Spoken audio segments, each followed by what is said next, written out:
Over the last 12 months, one of the growing areas of mediation for my practice has been in the space of employment law, discrimination and harassment, not only in the workplace, but also increasingly in clubs and various societies. One of the things which has arisen out of all of this is that we live in a much more stressful environment as people's tolerance to different issues becomes less in many respects. Often there are misunderstandings, often there are different takeouts on conversations and actions of employers or people within sporting groups or associations. Part of my background is I spent over 35 years as an employer, both in the private sector and public sector, dating back to the early 1980s. And I was at the forefront of harassment issues and discrimination issues, as well as being an employer and a legal practitioner in that space for the best part of 25 years. And so I've become fairly well versed both at listening to employees talking to me as an employer about issues, and also being approached by clients about developing harassment and discrimination issues.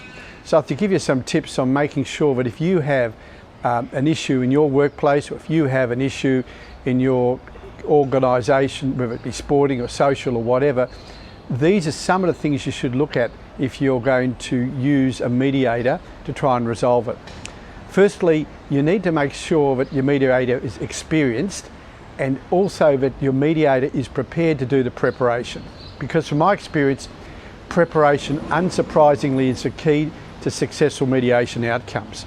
It's not only getting a good brief from your instructor, whether that's an HR person in an organisation or the chairman of a sporting society, but it's also making sure that you have one-on-one conversations with the people who are subject to the issue.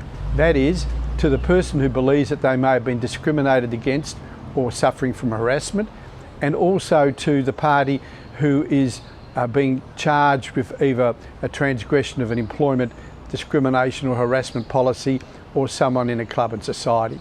I've recently had, for example, someone who believes that they've been slandered in terms of their position on a board. I've had another organisation come to me about election processes and pressure put on parties to withdraw from election because another party was considered to be more experienced. So you've got to work through these issues and make certain all the parties understand that you really appreciate the issues they're facing.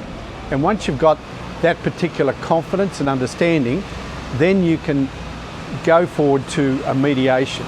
Because at a mediation stage, it's really important the people involved feel that they can elicit their feelings, be assured that the process is going to be fair and confidential, and at the end of it, they're going to have a person who is going to guide them in a safe and hopefully a harmonious way through it.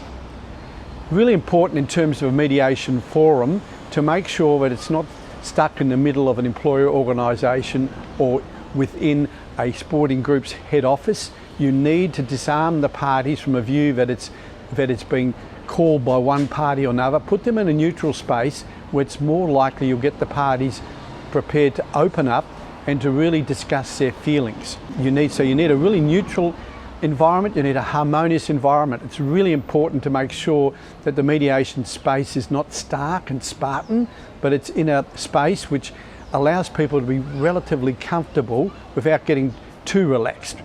Now, once you've got that position in place, then you go forwards to the mediation process.